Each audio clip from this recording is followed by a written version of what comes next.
It says Instagram.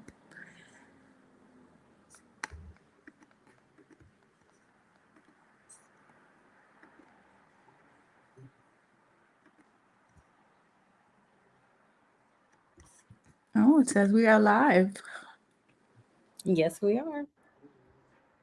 We are counting down. And am I going to be able to? I'm not going to be able to see the audience though, right? Mm-mm. Okay.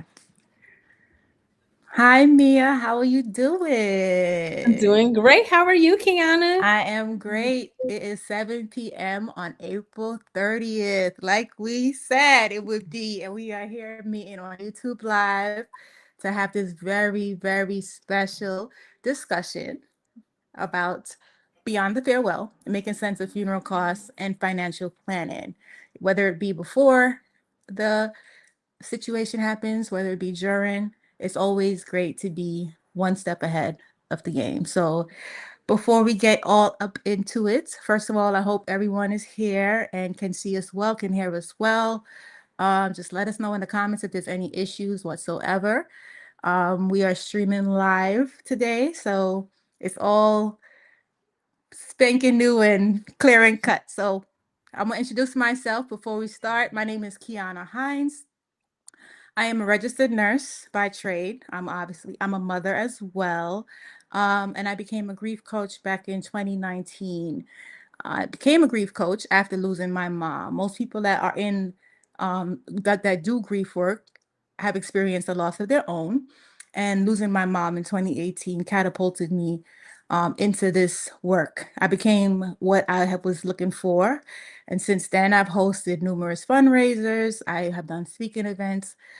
I've coached numerous clients as well. And I am sectoring over to hopefully get into some corporate speaking events soon. But today is a special day because we are talking money, but money in a different light, right? No one ever talks about this. So I feel like with my experiences, I didn't get this coach, a little session prior ahead of time of what it would be like, to deal with finances after a death or even finances before a death. Mhm. So, with that being said, I invited the lovely Miss Mia to come on and talk to us. So, Mia, is it okay for me to introduce you? Yes. All right. So, Mia James, she is a financial wellness coach. She specializes in cash value life insurance, tax free retirement, and guaranteed lifetime income. She combines her background in economics and counseling to guide financial transformation by helping families build and protect who they value most. She's been a financial educator for over 19 years and fired her boss at the age of 40. That girl magic. She is passionate about entrepreneurship and helping women live in their dreams by making confident financial decisions. So, everyone, please welcome Miss Mia James to the stage. Thank you so much for joining this conversation with me. I'm excited to see where it leads, and I'm really hoping that we can shed some light and just be of assistance to anyone that joins the call. Awesome. Well, thank you so much for having me, Keanna. And I'm so sorry for your loss of your mother. And I love that you turned it into such a wonderful cause. That is such a blessing. So thank you for having me today and happy Financial Literacy Month. Happy Financial Literacy Month, and today is the last day, so we ending with a bang. All right. So I have some polls I started up because I wanted to test and see what the audience felt. So I'm going to place one now. I'm hoping I can place them all, but let's see if we could do one at a time. All right. So the first question, I'm just going to say it before I place it. How prepared do you feel about future planning? All right. And you guys should see the poll.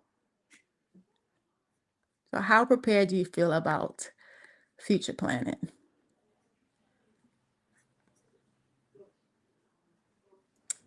And let's see if I can do the next one. The next one is, do you know the average cost of a funeral?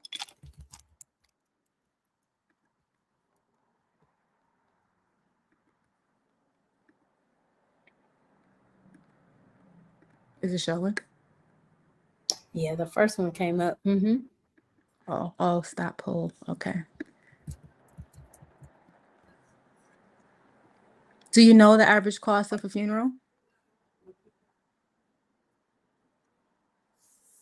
And I'm going to drop these back again. This is just to test the water to see who's on and what you guys know thus far.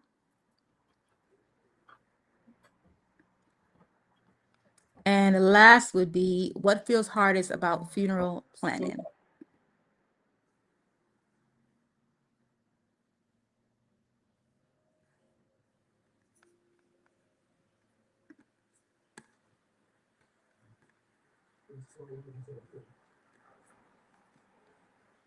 All right.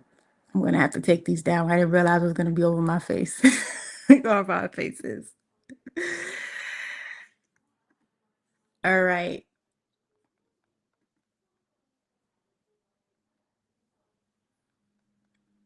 Oh, and we also have Danielle is manning the chat right now.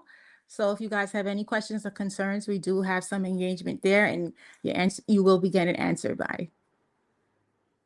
Okay. So why this conversation actually matters? Why is it so important? First of all, losing someone you love is one of the most traumatizing experiences of anyone's lives. It is a full whirlwind of emotions at any given moment. So much so that most people don't even really inquire or have the time to wrap their heads around financial stresses, right? That are ahead or even that's currently happening now. Do you know what your life insurance policy is? Do you even have a will? Do you know where your family members' life insurance policy is or their will? During a time of extreme grief, knowing where and what to do with these items will help to make the start of this emotional journey just a little bit easier. The goal is to feel more prepared when the worst time of your life arises. So before we get into it, there's a few myths that I wanted to debunk. So Mia, please help me out, okay? Yes, ma'am. I wanted to debunk some of these because, this is just something that we've always heard, and we know that knowledge is power. So if you have heard some of these myths, put a heart in the chat and let me know, okay? So, first one I've heard that is not true. Life insurance covers everything. Everything. Okay. Well, doesn't Mia? Because when a client is interested in purchasing a policy, what's the average amount of life insurance they usually ask for? So with my clients, the average is about $250,000. Mm, However, if you for if it depends on what their goals are, right? Because mhm, everybody that's sitting in front of me is different. But if there's someone who just wants to cover funeral costs, then the average amount is about 25,000. mhm. Okay. So imagine walking in thinking, I'm gonna get a 30,000, because $30,000 sounds like a lot of money, right? Like for the average person a day to day. I'm gonna get a $30,000 policy. This gonna be good. It takes 25K to bury grandma. You down to 5K after the burial, and it's a whole heap of bills and everything else to deal with. So think about it. All right. So it's another one. Planning ahead is only for older people. Like, who's thinking about death? I am driving.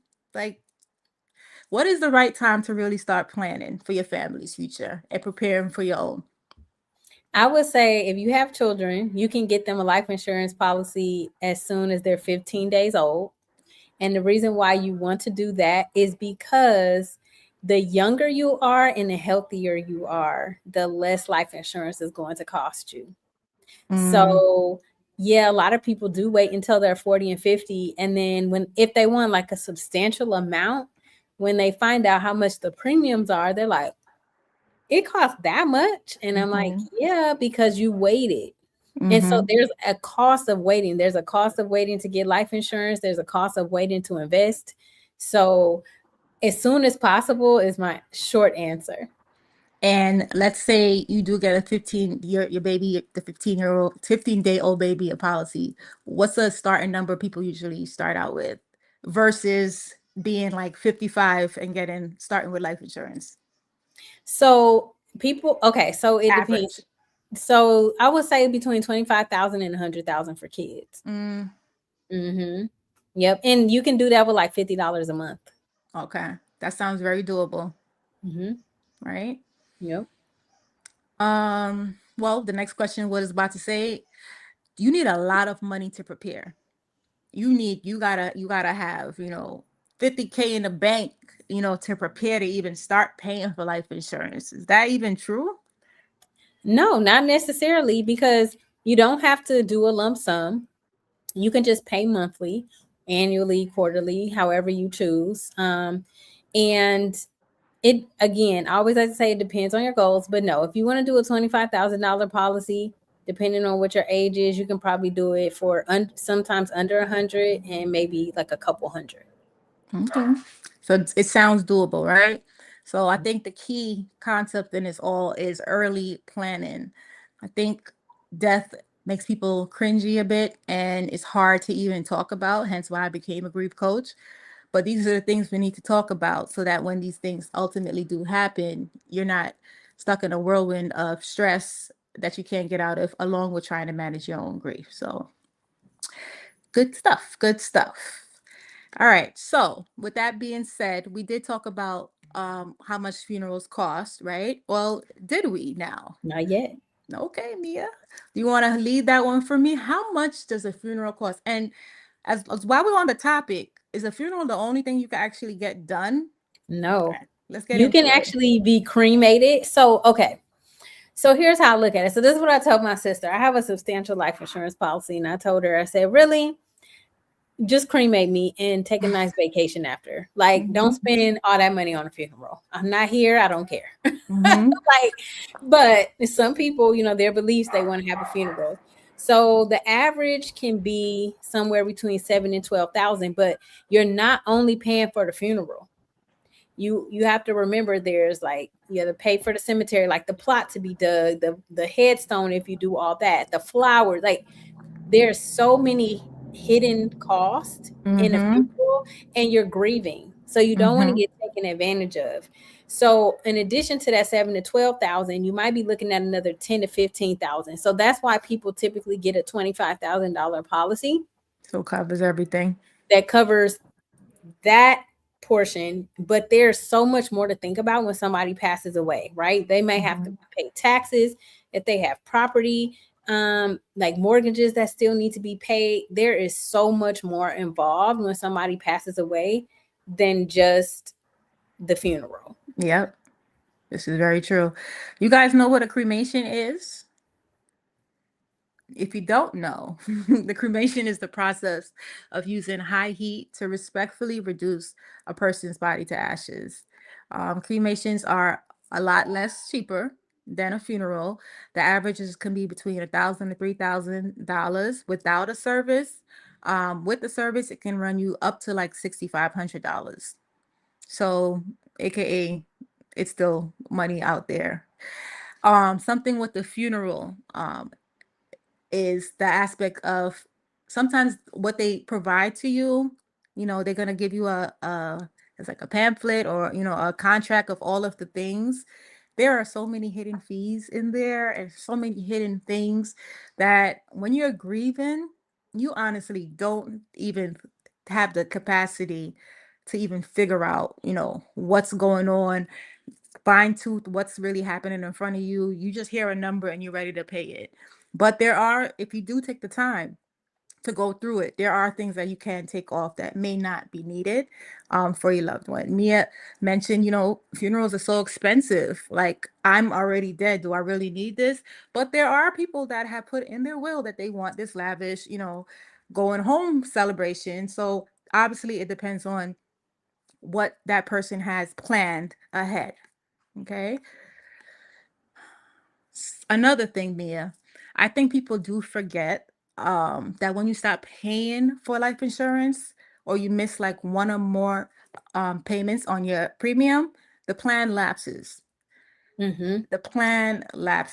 That means if you die during the time of a lapsed insurance plan, you're not able to retrieve any of the benefits that you already vested into. It doesn't matter if you were putting money in for 20 years prior, 15 years prior, 5 days prior.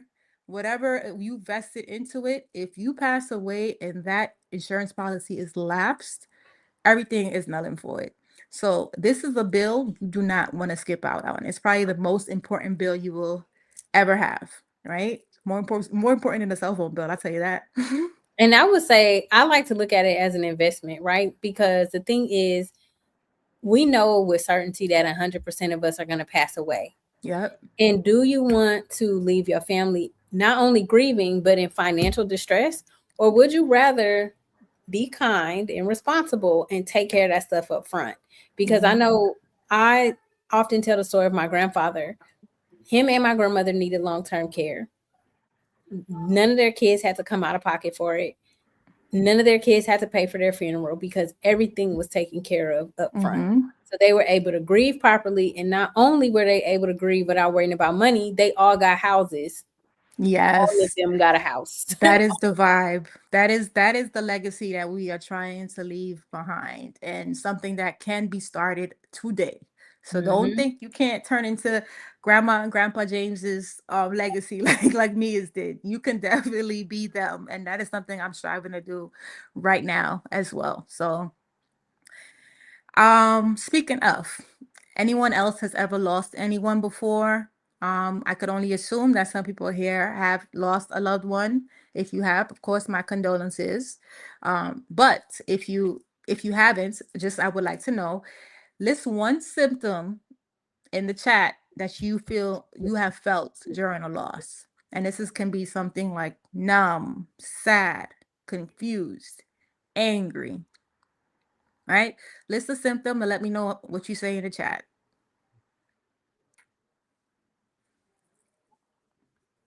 So imagine, right? Imagine feeling like how you feel in this moment and having to now push through those feelings to try to navigate an already complex and emotional situation. So I wanted to give you guys some cognitive symptoms that may arise when you're experiencing grief. Brain fog. Brain fog is probably the number one. Brain fog and confusion.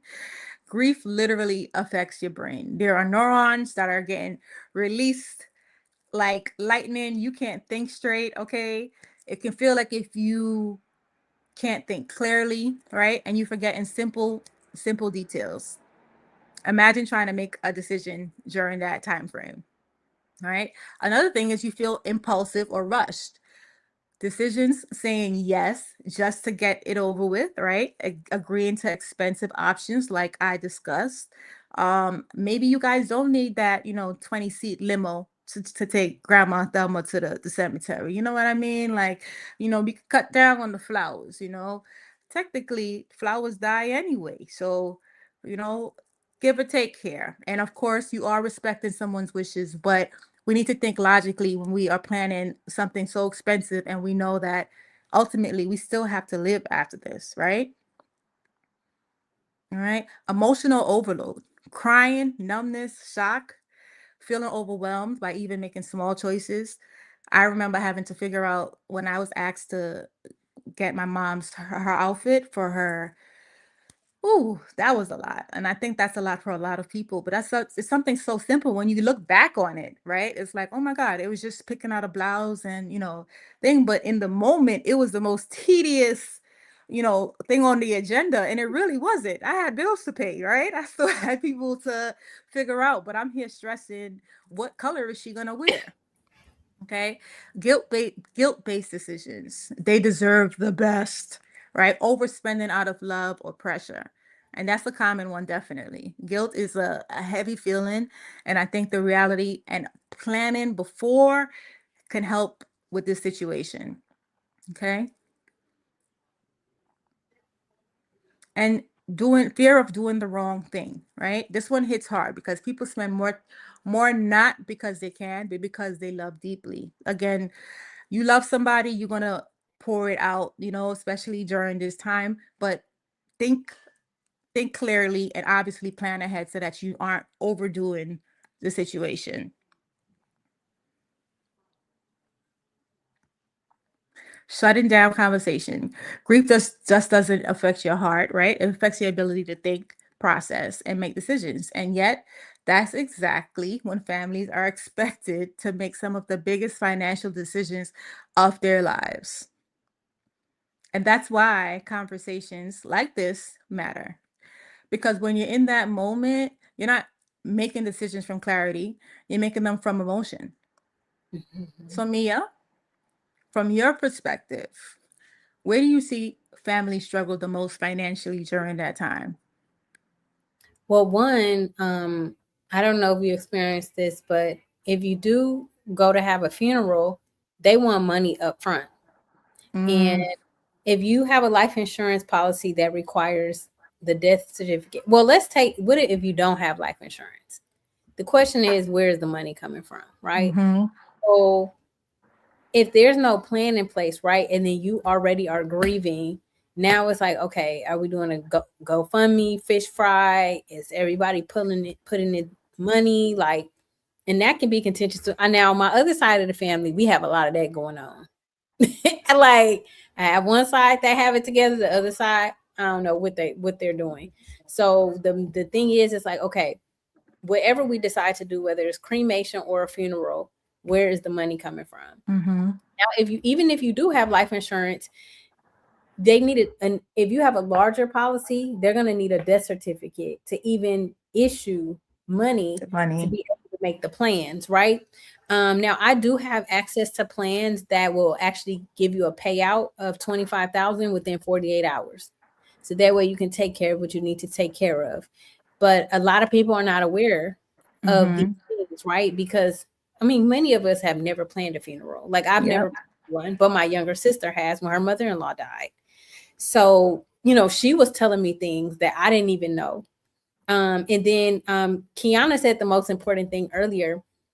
When you're trying to make decisions, you are not in the best place at that time. Right. And they are price gouging you with these funerals. There's a lot of Yep. stuff on that bill that you do not necessarily need unless the person requested it specifically, but and everything is like marked up. Mm-hmm. So there's also ways where you can prepay for stuff. That way it's already paid for. Nobody's making any decisions and we're good to go. So that's what I would say in terms of struggling is like, okay, where's the money coming from and what does the person actually want? Because Yeah. sometimes people don't have a will or anything that actually tells you what they would have wanted. And you're trying to figure out all these little details while you're grieving. Yeah, I actually did not learn because again, my dad had life insurance and I had no idea about the waiting the waiting period and like all of the things they need. And I'm just like, how are we supposed to get this man in the grave? Like, but it is what it is, and this is why we have the conversation. Definitely, definitely dope to hear that there are policies that could upfront money. 25K the first 48 hours, because that's exactly the type of reassurance we are here for and what we need. So that's good. Obviously, this is back in 2012. So I'm happy to hear that they have updated that. I know you did mention before a funeral concierge. Can you tell us Mhm. about that? Because Yeah. that was So sounding like dope. are you able to click share on that document that I put in? Or yeah, there we go. Okay, perfect. Okay. So there's two ways that you can actually engage with this funeral concierge service. And I'm going to actually open it again on my end just because I don't have my glasses on. So I can't see, but it looks good on that end. So, Everest is a funeral concierge service and is connected to a life insurance policy. And essentially, the funeral concierge service is actually a group of funeral directors, okay, that actually advocate on your behalf.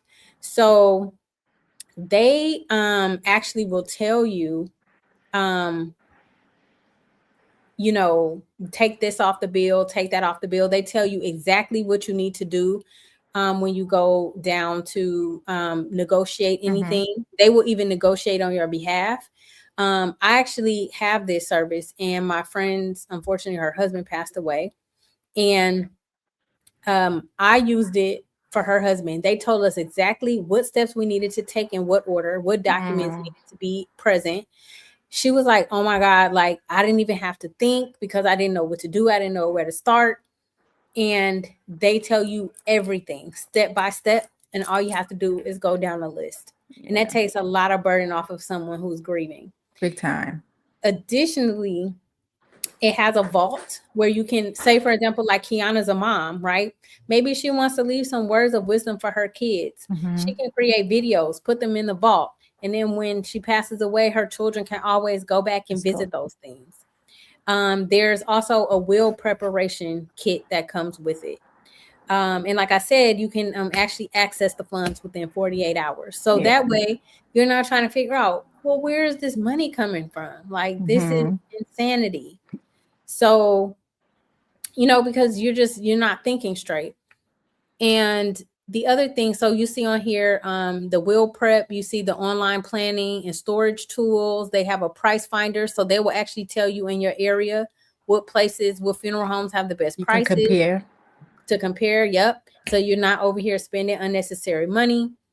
Um, there's you can access it 24/7, right? So when you get this policy, it comes with these cards, right? You give the cards to your beneficiaries or the executor of your estate, right? Mm-hmm. If you have an estate plan, that's another thing that's important. Yes. I was gonna bring that Um, up.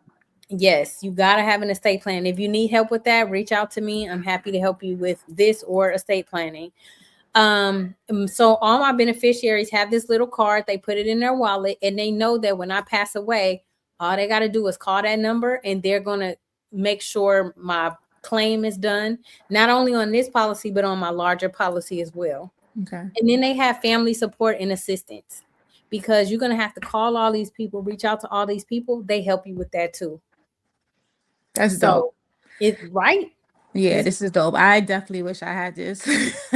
But to know that this is out there for people is an amazing thing. And it just means that we are constantly evolving as people and listening to what people need and creating what we need. So that's awesome. So we mentioned a will a few times, and I know I didn't really write any notes on it, but is there a time frame of when you should write a will, or and what is a will technically? Sure. A will is just your last testament. And we Okay. can we can take this off stage Okay. if you want. So just very simply, let me see. I actually was doing a presentation on this last night. So I will pull up my little cheat sheet here That's and tell fine. you the exact definition. But most of you all already know that it's your last wishes, right? Now, just to kind of go a little bit deeper into what is an estate plan. So an estate plan is made up of three parts. So it's made up of a trust, a will, and ancillary documents. So ancillary documents are your power of attorney, whether it's a there's a durable statutory power of attorney, and this is the person that's going to handle finances on your behalf Mhm. if you're incapacitated or deceased. Then you have your medical power of attorney. That's the person who obviously handles your health care and medical decisions on your behalf if you're incapacitated or deceased. Mhm. And this is also important for any parents that have children going off to college, because what a lot of parents don't realize is that once your kid hits 18, they're an adult. So you don't have access to their records like you used Oh to when they were yeah. minors. You ate this up. Yeah. So this is Mhm. important. Even these ancillary documents are important for parents of young adults who still kind of need to monitor Yes. things. So when you do your last will and testament, there's three things that you want to have to make it legally binding. It has to be in writing, you have to sign it, and you have to have two witnesses that witnessed you signing the signature. Now, here's the deal that a lot of people don't talk about. A will is not enough. I Yep. repeat, a will is not enough. Let me tell you why. Because there's this thing called probate. Probate takes time, usually years out of your life, and Mhm. probate costs money, attorney fees. And that's money you could have had in your pocket. See, my mom and them, sorry, It's fine. my mother and her siblings, they didn't have to go through all that because everything was laid out in the trust, Yes. right? Having a trust, right? That's the third part of the estate Yes. plan, allows you to bypass probate, right? And all the executor has to do is say, this is the last will, this is the wishes from the will, and this is how all the assets in the estate are going to be distributed. Yeah, and that's it. And that's it. Yep. Yeah, I didn't even want to get into like the administrator, and it's a whole nother world. That world is the world that will happen if you're not prepared. Bum, bum, bum, bum. So I didn't want to get into that, but yes, it's a whole fiasco of like, grandma left the house, and we have to go to probate court, and don't let there be some family, some kids, uncle had like two other kids of the family, because everybody got to come together now for probate court. Aunties, uncles, all of the kids from the three different baby, it's a lot. So if you can encourage your family to start the process now, start something, get something in writing. It just will make things a lot more easier. I've also seen families lose homes because of this too, things not being in proper order, or things not being well managed. It really is quite sad to see. And it's, again, this is all just prevention based. You know what I mean? We can continue legacy after we leave. It's just all about taking the right steps now and having the right mindset to do what we can do now before the emotions come, because baby, the emotions come and they don't leave. Grief is forever. Grief is forever. Okay. So, Absolutely. we do have a few questions. Let's see. I think we answered most of them. Let's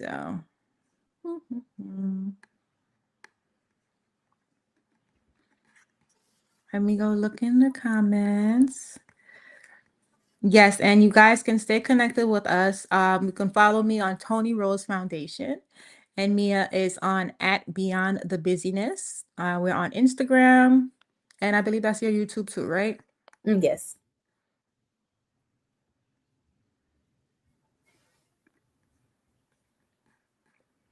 All right.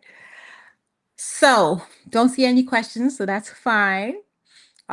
We can close out. We did a good half an hour. I think we hit a lot of points on this live. Me, I want to thank you again for pulling up on this on the last day of financial wellness month.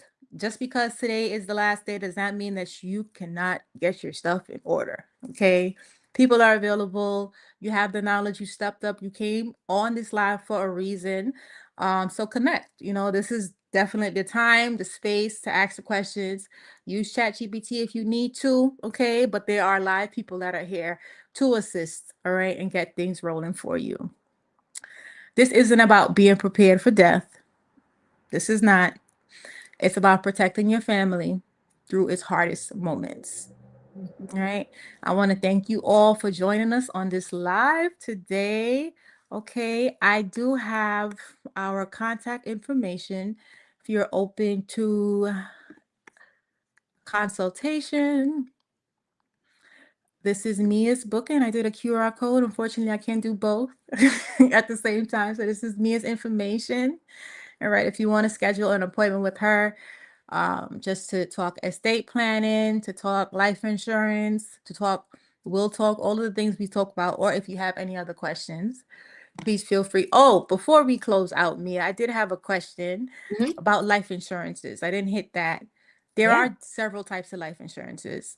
How do you know which one is the best to get? Or I know there are different ones for different reasons, so we don't have to get in, but like, if you can summarize its term, it's, you know.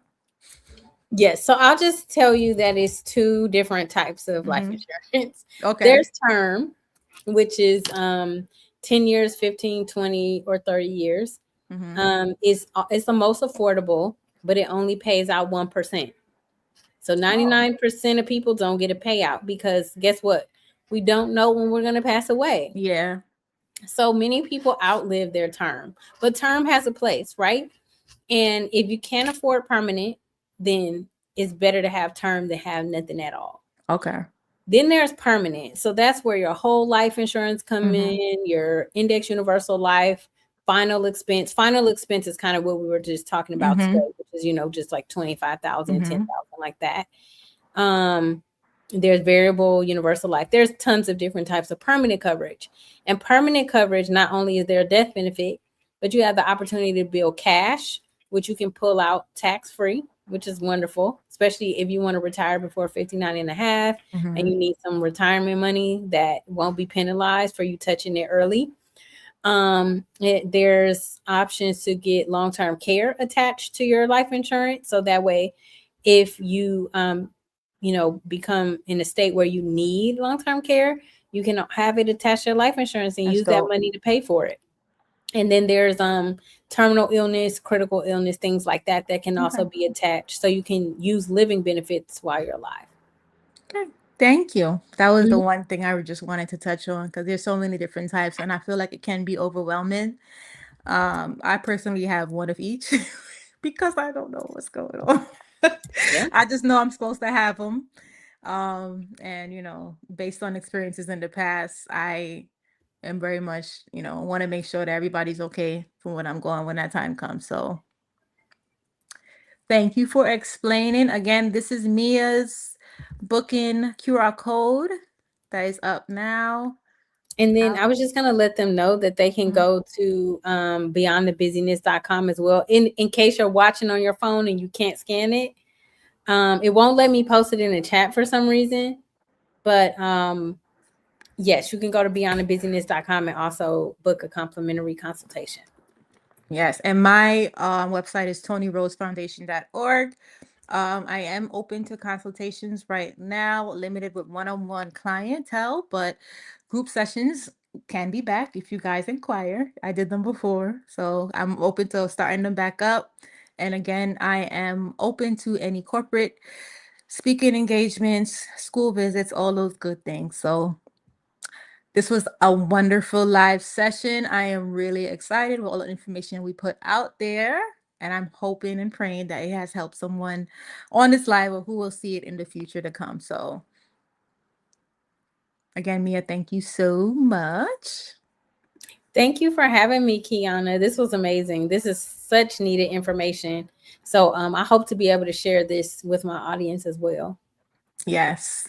So, again, thank you guys for joining. Have an awesome evening.